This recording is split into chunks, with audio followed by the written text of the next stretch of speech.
हमारे माँ बाप को हमारी कोई बड़ी गलती मिल जाए घर से निकाल देते हैं, डांटते हैं, मारते हैं।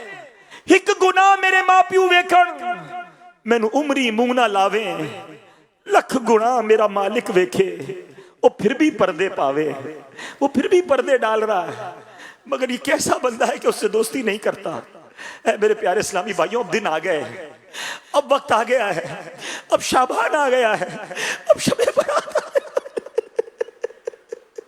करके तौबा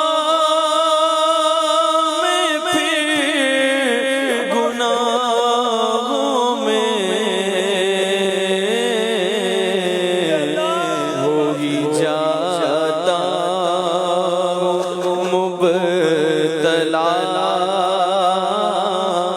या रब, किसके दर पर मैं